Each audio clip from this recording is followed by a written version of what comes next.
Hello everyone, my name is Pituwi Analuso and my metric number is 80954. So today I would like to share to everyone what is suicide. Suicide happens when someone uses violence against themselves in attempt to take their own life and dies as a result of their action. Suicide attempt is when a person intentionally harms themselves in attempt to end their own life, but is prevented from doing so and instead suffer severe injuries, including brain damage, organ failure, broken nose, and so on. They may exhibit symptoms such as change in their voice, mood, or behavior patterns. Not everyone who is considering suicide will exhibit these warning signs. Typically, a combination of factors rather than a single symptoms preceded the suicide, and the sign may also be subtle. According to World Health Organization 2021, the victim has exhausted all coping mechanisms and is unable to cope with the demand of their life, such as being jobless, in a broken relationship, or dealing with chronic pain or illness. That's all for me. Thank you. I'm Regina with metric number 81041. We present the theories of suicide. There are several theories that have provided crucial insights on suicide, which include the psychological and sociological theories of suicide. The first theory on psychological theory is the Eros and Thanatos theory by Sigmund Freud. Sigmund Freud's life and work marked the development of the Eros and Thanatos theory, also known as the concept of life and death drives. This theory explores the opposing forces of life, where Eros is the drive for pleasure and procreation, while death, which is the Thanatos, is the drive for destruction and aggression. According to Freud, these forces shape human behavior and influence our action and desire. Freud proposed that the interplay between Eros and Thanatos influence human behavior and motivation. The struggle between these opposing forces contribute to internal conflicts. The second theory is the Interpersonal Theories of Suicide (IPTS) by Thomas Joyner. This theory explains suicide attempt by highlighting perceived burdensomeness and thought belongingness. These factors, when combined, lead to suicidal impulses, often accompanied by hopelessness. The theory underscores the role of learned competence, including increased pain tolerance and fearlessness toward death.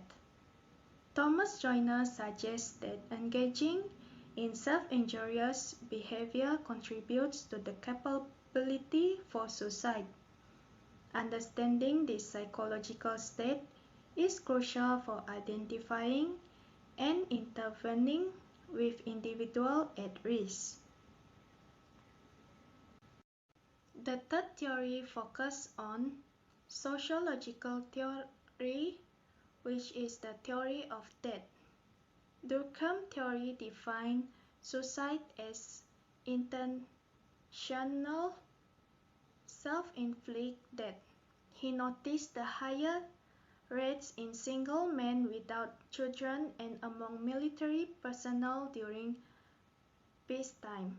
Durkheim's suicide typology includes the first one is anomic suicide, which happens during social confusion and upheaval, leading to a sense of detachment. The second is altruistic suicide, which occurs when individuals sacrifice themselves for a cause like religious or political motive. The third is egoistic suicide is the result from the feeling isolated due to broken family or social ties. And the last one is fatalistic suicide happen when people choose death over enduring oppressive conditions as seen in some prisoners. Durkheim type help understand how social factors contribute to different forms of suicide, simplifying the complex relationship between society and self-inflicted death.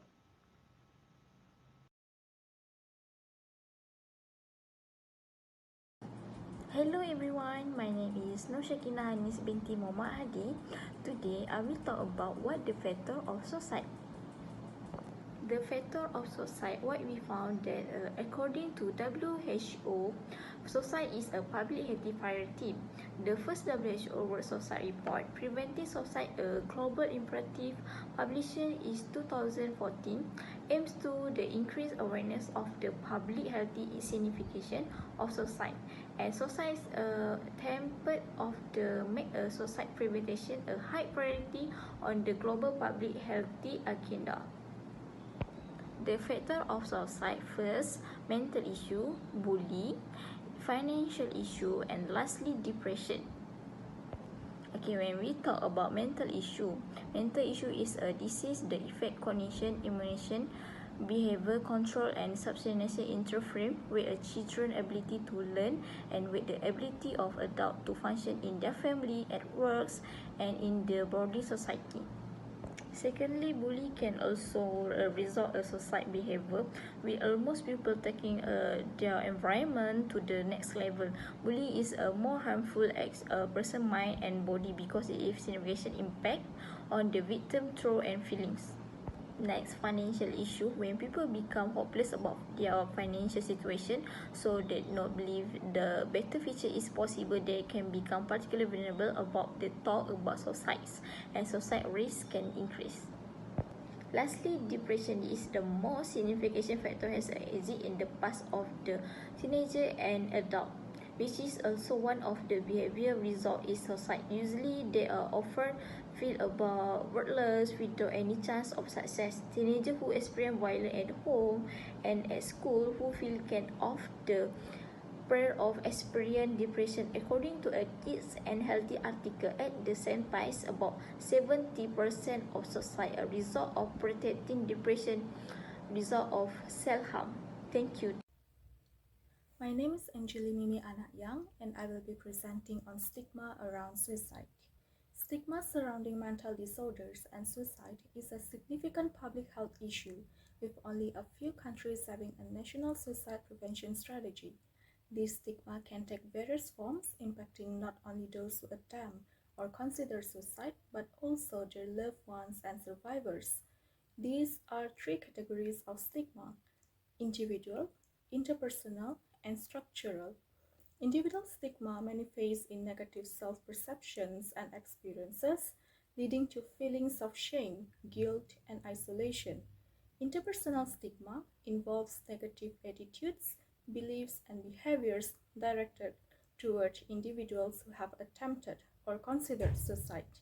Structural stigma, on the other hand, refers to societal and institutional policies that contribute to the discrimination and marginalization of individuals struggling with suicidal thoughts or who have attempted suicide.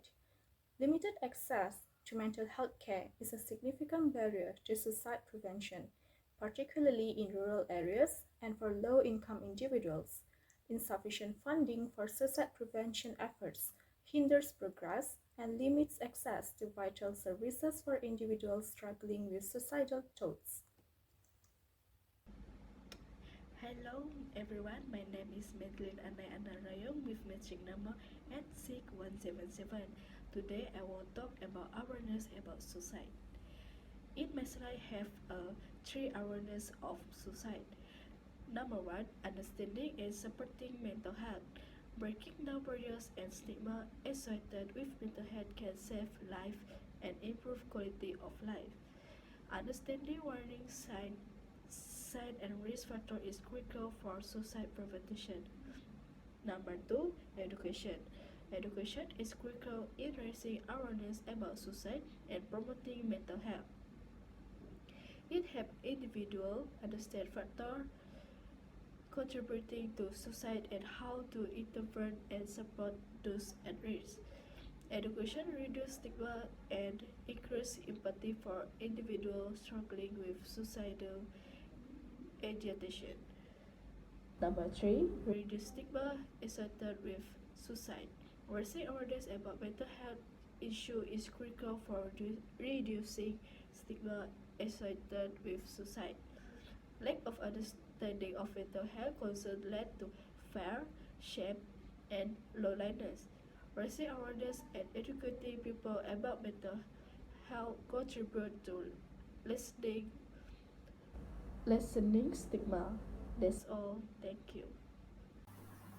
Hello everyone, my name is Betlis Mekoron with matrix number 78966, and today I'm going to present about issues and coping strategies of suicidal thoughts.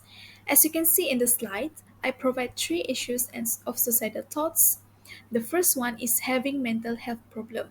Thinking about suicide is often linked to mental health problems like depression, anxiety, bipolar disorder, or schizophrenia. Next, past trauma that someone having is also one of the issues of having suicidal thoughts. Past trauma is something that connected to the things that happened in the past that were difficult or hurtful for someone that having this trauma. The third one is lack of coping skills. It is the difficulty of dealing with the challenges and stresses of life and doesn't have good ways to handle. Besides, I also provide 3 coping skills for dealing with the suicidal thoughts. First thing that we need to be done is by holding off on any decisions about hurting ourselves. For example, we need to promise ourselves not to do anything for the next 2 days. Next, try to reach out to someone you care or trust. For instance, try to talk to someone who listens well as it can help to ease our mind. Finally, stop using alcohol or drugs to cope. Try to take a break from using them to give our minds a chance to function better. These coping skills is very important in order to save us from having suicidal thoughts. That's all from me. Thank you.